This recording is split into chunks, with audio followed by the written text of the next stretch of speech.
خب سلام علیکم بچه ها. برآمد این روزه ما بخشیده می شود به امانت موبایل. یکی از اصول هایی که از یک تلفن به دیگر تلفن گذراندن برنامه امانت موبایل می باشد.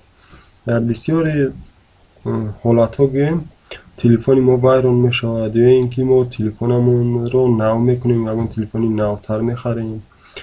بعضی حالت هایی می شود که همین تلفنمون رو الیش می کنیم و در همین حالت ما مجبور می شویم که برنامه امانت موبایل رو با تلفن دیگر گذاریم. بسیاری ها عادتا میگیرن امانت بانک رو یعنی امانت موبایل رو از تلفن پیشینه خود اودالید میکنند و در تلفن نو خود استانوفکا میکنند. وقتی که کد رو میزنند و در آنجا میگوید که اکاونت прикреплен к другому устройству، هرچند رقم موبیلی تلفن خود را درست وارد میکنند، کد رو، پارول، لوگین رو هم درست وارد میکنند، اما همین خطاگی دائما برآمدن میگیرد. این را ما چخیل پیشگیری کنیم این خطایی رو. انا در همین درس باشد ما با شما دیر گفته میگذاریم. پیش از اینه که ما از تلفن پیشینه خودمون برنامه امانت موبایل رو اودالید کردن و برنامه وارد میشویم و بنابراین سه خطکی که در رنگ سرخ من گرفته ایستادم با این چیکار میکنیم؟ وارد میشویم. وقتی که با اون وارد شدیم چنین لوحه پیدا میشود. در اینجا ما با نسترویکی میاییم، از نسترویکی باشد خب انا همین چیز رو انتخاب میکنیم، یعنی открепить اکاونت. وقتی که открепить اکاونت رو که انتخاب کردیم دیگر با ما نصبی در دیگر برنامه پیوست کردن دشوار نمیشود. در دیگر تلفن وقتی که پیوست میکنیم به همین گذاشته میشود. خب دکمه‌چه открепить اکاونت دکمه‌چه در رو پخش میکنیم و کاری ما به انجام میرسد.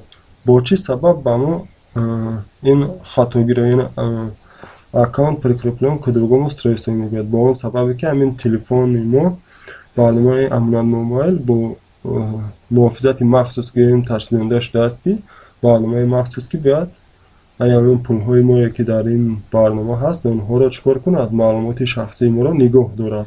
برای همین در دیگر تلفن وقتی همون نامر خطی پیوست کردنی میشه این خطاگی رو با ما اعلان میکند و ما را خلاص میکند. اگر رفت شما نفهمیده همین برنامه رو اودالید کردن و اکنون میخواین که در تلفن های نوی خود گذارین اما همین خطاگی رو نشان میدهد، در این حالت شما میتونید تنها با بانک رفته با اونجا مراجعت کنید و بانکی امانت بانک رفته با آنها مراجعت کنید. شخصی که با کارت های پلاستیکی مشغول است اون با شما این برنامه را از سر نو با تلفن شما پیوست کردن میدهد.